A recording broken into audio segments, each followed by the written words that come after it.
사도신경으로 우리의 신앙을 함께 고백하겠습니다. 전능하사 천지를 만드신 하나님 아버지를 내가 믿사오며 그 외아들 우리 주 예수 그리스도를 믿사오니 이는 성령으로 잉태하사 동정녀 마리아에게 나시고 본디오 빌라도에게 고난을 받으사 십자가에 못 박혀 죽으시고 장사한 지 사흘 만에 죽은 자 가운데서 다시 살아나시며 하늘에 오르사 전능하신 하나님 우편에 앉아 계시다가 저리로서 산자와 죽은 자를 심판하러 오시리라. 성령을 믿사오며 거룩한 공회와 성도가 서로 교통하는 것과 죄를 사하여 주시는 것과 몸이 다시 사는 것과 영원히 사는 것을 믿사옵나이다. 아멘. 찬송가 563장 예수 사랑하심을 함께 찬양하겠습니다.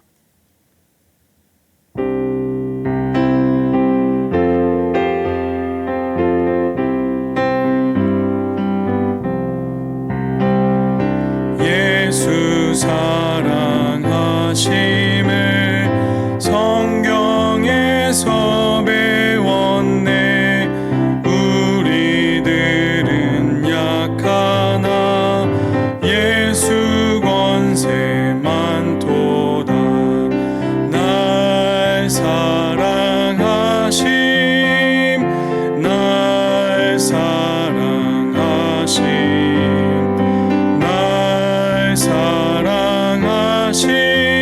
성경에 쓰였네.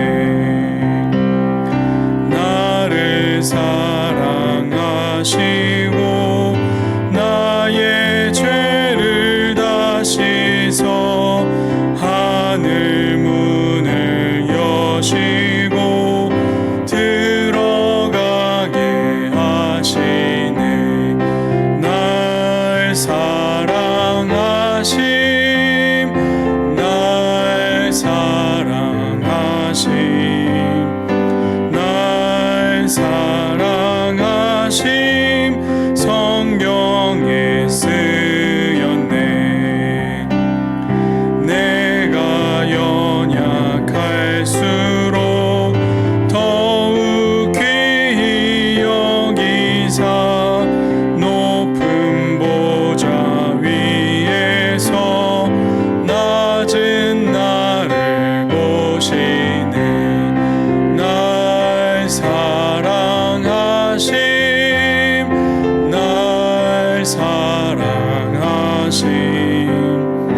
날 사랑하심 성경에 쓰였네. 세상 사는 동안에 나와 함께 하시고 세상 떠나가는 날 천국 가게 하소서. 날 사랑하심 날 사랑하심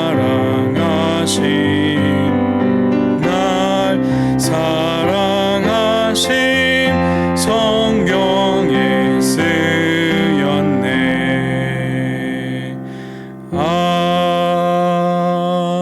아멘.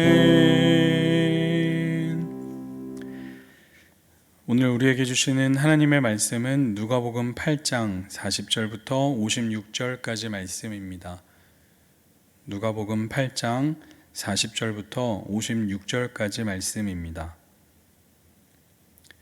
누가복음 8장 40절부터 56절까지 말씀을 제가 읽겠습니다. 예수께서 돌아오심에 무리가 환영하니 이는 다 기다렸음이러라. 이에 회당장인 야이로라 하는 사람이 와서 예수의 발 아래 엎드려 자기 집에 오시기를 간구하니 이는 자기에게 12살 된 외딸이 있어 죽어가미러라. 예수께서 가실 때에 무리가 밀려들더라. 이에 12해를 혈루증으로 앓는 중에 아무에게도 고침을 받지 못하던 여자가 예수의 뒤로 와서 그의 옷가에 손을 대니 혈루증이 즉시 그쳤더라. 예수께서 이르시되 내게 손을 댄 자가 누구냐 하시니 다 아니라 할 때에 베드로가 이르되 주여 무리가 밀려들어 미나이다. 예수께서 이르시되 내게 손을 댄 자가 있도다. 이는 내게서 능력이 나간 줄 알미로다 하신대. 여자가 스스로 숨기지 못할 줄 알고 떨며 나와 엎드리어 그 손댄 이유와 곧 나은 것을 모든 사람 앞에서 말하니, 예수께서 이르시되 딸아 내 믿음이 너를 구원하였으니 평안히 가라 하시더라. 아직 말씀하실 때에 회당장의 집에서 사람이 와서 말하되 당신의 딸이 죽었나이다. 선생님을 더 괴롭게 하지 마소서 하거늘, 예수께서 들으시고 이르시되 두려워하지 말고 믿기만 하라. 그리하면 딸이 구원을 얻으리라 하시고, 그 집에 이르러 베드로와 요한과 야고보와 아이의 부모 외에는 함께 들어가기를 허락하지 아니하시니라. 모든 사람이 아이를 위하여 울며 통곡하매 예수께서 이르시되 울지 말라. 죽은 것이 아니라 잔다 하시니, 그들이 그 죽은 것을 아는 고로 비웃더라. 예수께서 아이의 손을 잡고 불러 이르시되 아이야 일어나라 하시니, 그 영이 돌아와 아이가 곧 일어나거늘 예수께서 먹을 것을 주라 명하시니, 그 부모가 놀라는지라. 예수께서 경고하사 이 일을 아무에게도 말하지 말라 하시니라. 아멘. 기도하시겠습니다. 하나님 감사합니다. 또 귀한 한날을 열어주시고 하나님 앞에 예배하게 하시니 참으로 감사드립니다. 특별히 아버지, 민족의 대명절인 설 명절 가운데 있습니다. 오가는 모든 성도님들의 발걸음을 지켜주시고, 또 하나님 명절 가운데 가족이 서로 모여서 하나님을 예배할 때에 하나님 안에서 누리는 참 평안과 안식을 맛볼 수 있도록 성도들 가운데 함께하여 주시옵소서. 오늘도 말씀하여 주실 주님을 기대합니다. 예수님의 이름으로 기도드립니다. 아멘. 할렐루야. 오늘 전하는 말씀이 저와 여러분에게 또 귀한 은혜가 되시기를 간절히 소망합니다. 오늘 말씀은 이제 혈루증을 앓은 여인이 치유되는 사건과 더불어서 회당장 야이로의 딸이 이제 죽었다가 주님의 기적으로 말미암아 살아나는 사건의 기록을 담고 있습니다. 40절입니다. 예수께서 돌아오심에 무리가 환영하니 이는 다 기다렸음이로라. 40절에 보니까 예수님이 오시기를 간절히 기다리고 있었던 무리들이 있었다는 것을 알게 됩니다. 환영한다라는 것은 기다리고 있었다는 것이고, 누군가를 기다리고 있었기 때문에 그 기다리는 대상을 만나게 됐을 때에 환영하는 것 아니겠습니까? 그런데 그 기다리고 환영하는 무리들 가운데서 가장 예수님을 기다렸을 법한 사람이 한 사람 등장을 하게 되는데요, 바로 오늘 말씀의 회당장 야이로라는 사람이었습니다. 야이로는 뭐 때문에 이렇게 주님을 기다리고 또 환영을 하게 되었을까? 41절 2절 말씀을 봅니다. 이에 회당장인 야이로라는 사람이 와서 예수의 발 아래에 엎드려 자기 집에 오시기를 간구하니, 이는 자기에게 12살 된 외딸이 있어 죽어감이러라. 예수께서 가실 때에 무리가 밀려들더라. 회당장은 당시에 유대인들의 무리, 특별히 이제 그 지역 가운데에 유대인들이 모여서 예배했던 그 회당을 다스리는, 그 회당에서 예배하는 사람들을 다스리는 회당장이라는 사람입니다. 어떻게 보면 예수님에 대해서 가장 부정적으로 생각하고 또 경계했을 법한 사람이 바로 회당장 야이로라는 사람이었다는 것이죠. 특별히 당시에 예수님이라는 사람의 그 인지도는 유대 교회에서 회당장의 그 인지도에 비해서는 턱없이 부족하고 또 인지도가 낮은 사람이라고 할 수 있습니다. 뭐 이를테면 저희가 감리교 교단이지 않습니까? 감리교의 한 큰 연회를 다스리는 그 감독 직분을 회당장이라고 한다면, 예수님이라는 사람의 당시의 인지도는 뭐 어떤 아주 소수 교파의 그 순회 전도자에 불과한 사람이었을 거란 사실입니다. 그런데 왜 이런 그 명예를 가진 회당장이 아직 인지도도 뭐 그렇게 크게 높지 않은 예수님을 기다렸을까요? 왜냐하면 회당장이 가진 직분과 인지도로도 어쩔 수 없는 문제가 발생했기 때문입니다. 바로 자신의 딸이 죽어가고 있었는데, 이것을 자기의 명예나 인지도나 뭐 당시의 어떤 그 인맥을 통해서도 결코 해결될 수 없는 불치병에 걸렸던 문제였기 때문이라는 것이죠.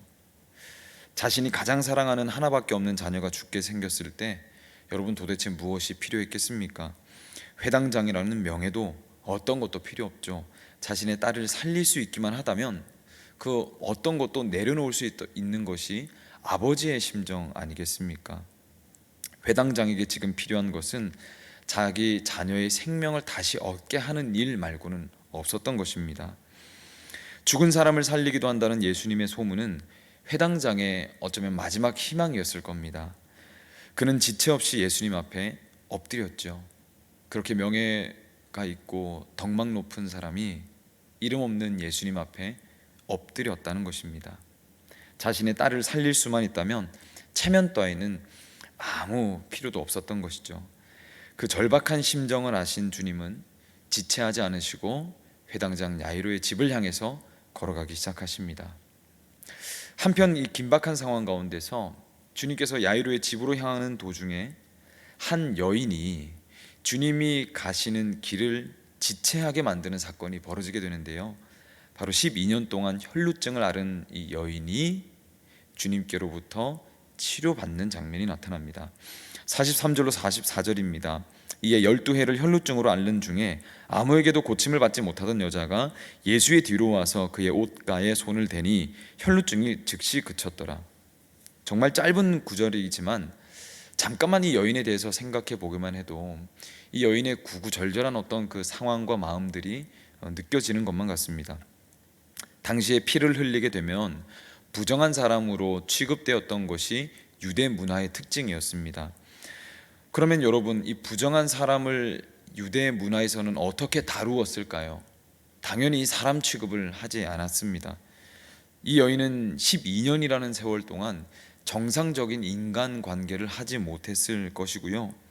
피를 흘리는 사람과 접촉하면 자기도 부정하게 된다라는 그런 그 율법주의적인 인식 때문에 모든 사람들이 이 여인을 피해 다녔을 겁니다. 그러니까 마치 문둥병자에게 취해지는 그 격리, 그 취급을 이 여인도 동일하게 받았던 것이죠. 그리고 이 여인을 더 힘들고 어렵게 만들었던 현실은 이 긴 세월 동안 단 한 번도 제대로 된 예배를 드리지 못했을 거란 사실입니다. 당시에 비대면 예배가 어디 있었겠습니까? 이 여인은 12년 동안 예배 한 번 드리지 못했다는 것이죠. 이 사실이 이 여인을 아주 비참하고 힘들게 만들었다는 사실입니다. 그런데 그런 여인에게 회당장이 들었던 소문과 동일한 죽었던 사람도 살릴 수 있을 거라는 그 소문을 듣게 되는 것이죠. 회당장 야이로만큼이나 이 여인도 아주 절박한 심정이 솟아났을 겁니다.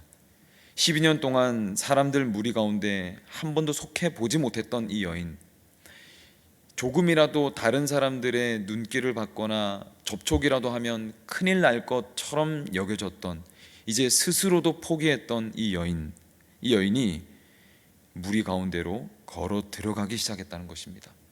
도대체 어떤 마음과 어떤 마음으로, 어떤 생각으로 걸어갔길래 이 무리를 뛰어넘는 그런 용기를 발휘할 수 있었을까요? 자칫 여러분 들키기라도 한다면 돌을 맞을지도 모르는 상황인 것입니다.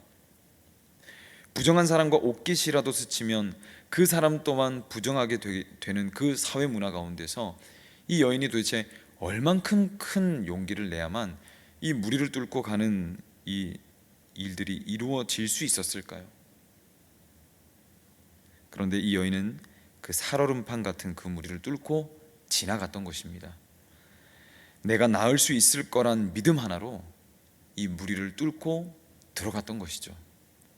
그렇게 이 여인은 예수님 가까이까지 가게 되었고 드디어 예수님의 옷자락을 붙잡게 됩니다. 그리고 여러분, 어떤 일이 일어나게 됩니까? 기적과도 같은 일이 일어나게 되었죠. 이 여인의 12년 동안 낫지 않았던 혈루병이 한순간에 즉시 낫게 된 것입니다. 여인은 몰래 이렇게 성공할 줄 알았고 또 조용히 그 무리를 빠져나가려고 했을 것입니다. 누구에게도 피해를 주기 싫어서 조용히 이 일을 진행했겠지요. 그런데 주님이 모르셨을 리 없을 겁니다. 그런 여인을 향해서 주님이 누가 나의 옷에 손을 대었냐 묻기 시작했던 것입니다. 45절로 48절입니다. 예수께서 이르시되 내게 손을 댄 자가 누구냐 하시니 다 아니라 할 때에 베드로가 이르되 주여 무리가 밀려들어 미나이다. 예수께서 이르시되 내게 손을 댄 자가 있도다. 이는 내게서 능력이 나간 줄 알미로라 하신대 여자가 스스로 숨기지 못할 줄 알고 떨며 나와 엎드려 그 손댄 이유와 나은 것을 모든 사람 앞에서 말하니 예수께서 이르시되 딸아 내 믿음이 너를 구원하였으니 평안히 가라 하시더라. 주님은 이 여인의 속 사정을 다 아셨을 겁니다. 이 여인의 곤란함과 어떤 그 당황스러움을 뒤로 하고 조용히 그 무리를 끌고 가셨을 수도 있는데 왜 굳이 이 여인을 불러내어서 주님 앞에 나오게 하셨을까요? 저는 이것을 예수님의 특별한 배려라고 생각을 합니다. 여인에게 수치를 주기 위한 것이 아니라 이렇게 공식적으로 여인이 기적으로 나았다라는 것을 드러냄을 통해서 무리들 가운데에 이제 이 여인이 받아들여질 수 있는 사람이라는 것을 공식적으로 이제 나타내고자 함이었던 것이죠. 그리고 여기에는 더 특별한 의미가 있는데요. 예수님은 이 48절 말씀을 보니까 이 여인에게 이렇게 얘기를 합니다. 딸아, 네 믿음이 너를 구원하였다. 이렇게 말씀을 하고 있어요. 이 말은 누구에게도 받아들여질 수 없었던 바로 이 여인이 이제 이 유대 사회에만 받아들여진 것이 아니라 주님에게도 받아들여진 사람이라는 것을 이야기하고 있는 것입니다. 그러니까 여러분, 이 여인은 이제 한 유대인으로서 공식적으로 이 관계 가운데 받아들여진 사람일 뿐만 아니라 하나님 나라의 백성이 되었다는 것을 말씀하고 있는 것이죠. 저와 여러분은 어떻습니까? 다른 어떤 것보다 하나님 나라의 백성으로 받아들여진 사람이 되었다는 이 사실을 여러분들은 신뢰하십니까? 그리고 이 사실로 인하여서 지금도 여전히 기뻐하고 감격하는 마음이 있으신가요? 이제 주님은 다소 늦추어진 이 회당장의 딸이 기다리는 곳으로 걸음을 옮기려고 하십니다. 그런데 그때 한 가지 비보가 전해지게 됩니다. 그 사실이 뭡니까? 바로 회당장의 딸이 죽었다는 안타까운 소식을 듣게 되는 것이죠. 49절 말씀입니다. 아직 말씀하실 때에 회당장의 집에서 사람이 와서 말하되 당신의 딸이 죽었나이다. 선생님을 더 괴롭게 하지 마소서 하거늘. 회당장이 주님을 만났을 때만 해도 한 가닥 희망이 있었어요. 왜냐하면 아직 딸이 죽지 않았기 때문에 이 딸의 이제 이 병을 주님께서 가시기만 하면 낫게 할 수 있을 것이다. 이런 이제 소망을 가졌겠죠. 그래도 숨이 붙어 있었기 때문에 소망을 할 수 있었다고 생각을 했는지 모릅니다. 그런데 이제 너무나도 안타깝게도 이 딸이 죽어버린 것이죠. 죽어버린 딸을 어떻게 살릴 수 있겠느냐 생각했을 겁니다. 그런데 주님의 생각은 달랐습니다. 회당장의 이 마음만 변하지 않으면 딸은 살아나게 될 거라는 말씀을 하시는 것이죠. 50절입니다. 예수께서 들으시고 이르시되 두려워하지 말고 믿기만 하라. 그래야면 딸이 구원을 얻으리라.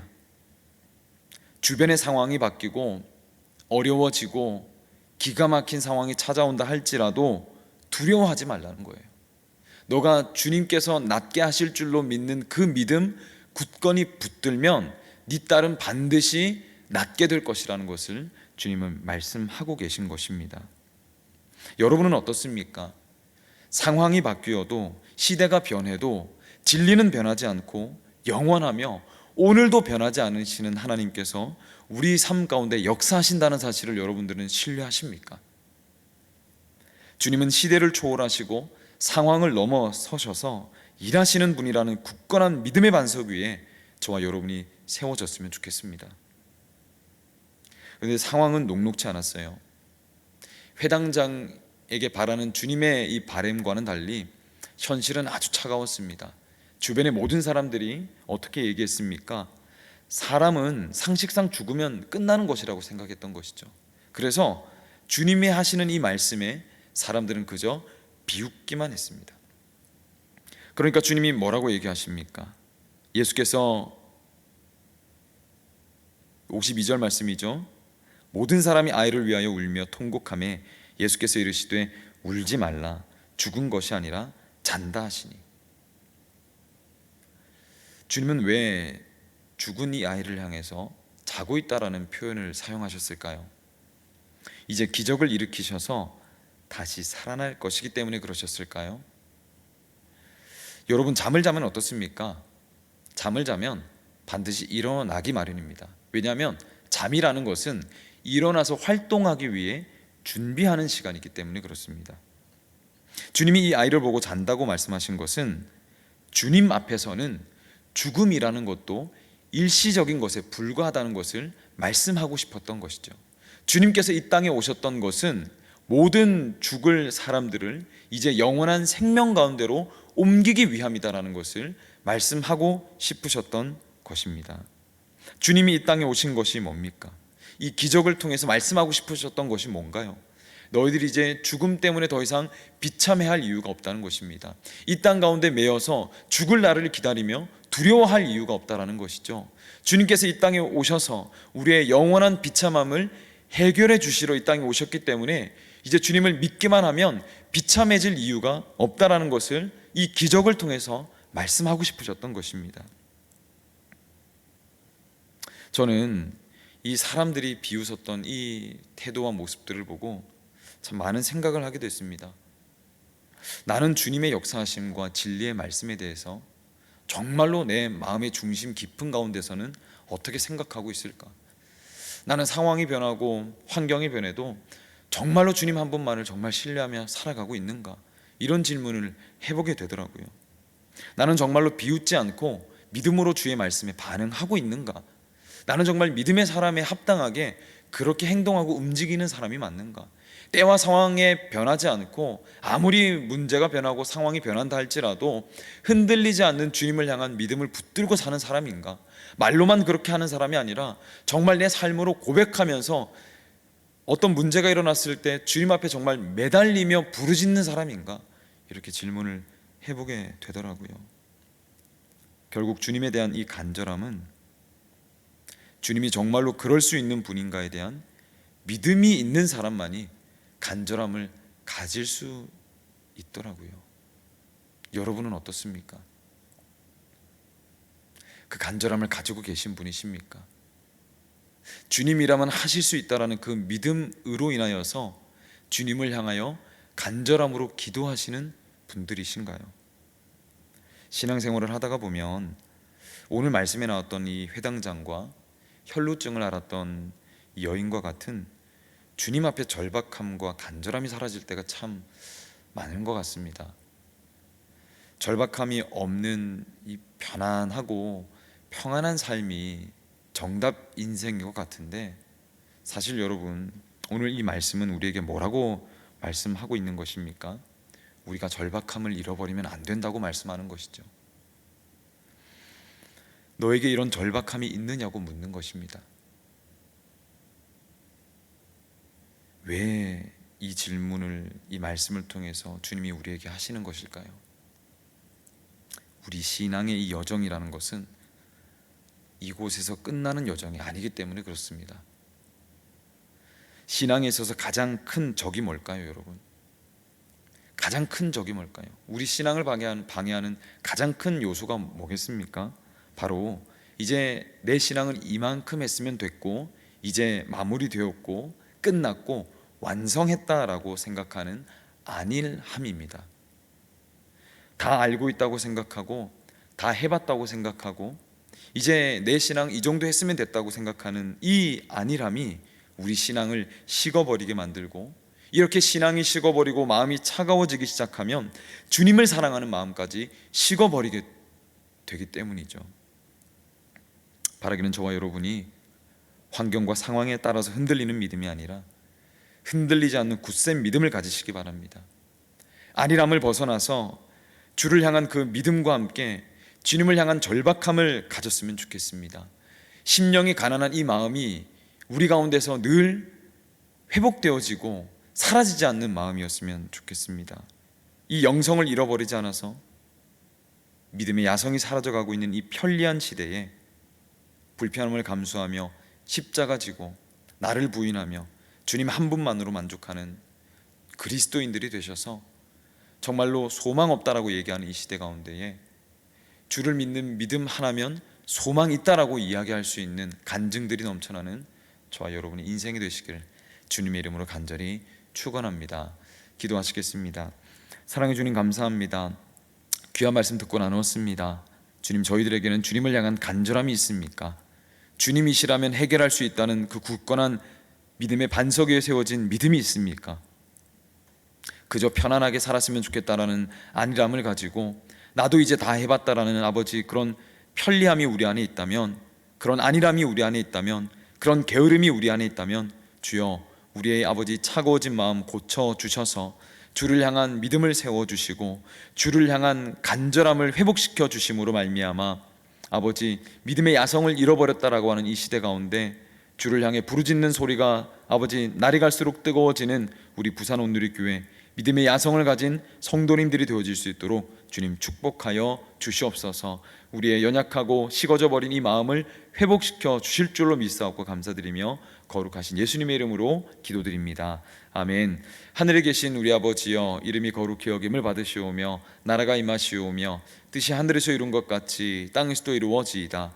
오늘 우리에게 일용할 양식을 주시옵고 우리가 우리에게 죄 지은 자를 사하여 준 것 같이 우리 죄를 사하여 주시옵고 우리를 시험에 들게 하지 마시옵고 다만 악에서 구하시옵소서. 나라와 권세와 영광이 아버지께 영원히 있사옵나이다. 아멘. 우리 주신 말씀 가지고 주여 한번 부르짖고 기도하며 나가도록 하겠습니다. 주여, 살아계신 하나님 아버지 감사합니다. 귀한 시간 허락하여 주셔서 주님의 그 놀라운 은혜를 누리며 나아갈 수 있는 은혜 허락하심 참 감사드립니다. 하나님, 우리 가운데 임하여 주옵소서. 우리의 안일한 마음과 이 게으른 마음과 주님 안에 이 정도만 있으면 됐다라고 생각하는 아버지 편리한 마음과 편안한 마음 주님 제하여 주시고 주님 향해서 더 뜨거운 마음과 간절함과 절박함이 회복되어지길 소망합니다. 절박함이 있다는 것은 믿음을 가졌다는 것입니다. 주여, 우리 안에 뜨거운 믿음이 있습니까? 깊이 있는 믿음이 있습니까? 굳센 믿음이 있습니까? 하나님, 그 믿음 회복시켜 주심으로 말미암아 날마다 주를 향하여 간절함으로 나아가 하나님 나라가 너희 것이라는 아버지 그 약속이 우리 안에서 이루어지고 성취되어지는 것 경험하길 소망하오니 하나님, 우리 성도님들 축복하여 주시고 뜨거운 믿음 가지고 살아낼 수 있도록 역사하시고 축복하여 주시옵소서.